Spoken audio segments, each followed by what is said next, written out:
Meaning of dislodge. Dislodge. Dislodge.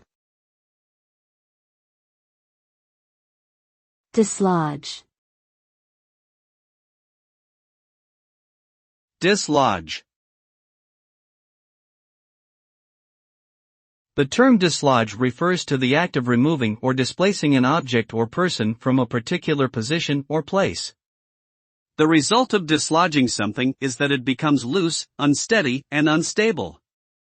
This action often involves some force that causes the object or person to move from its original position.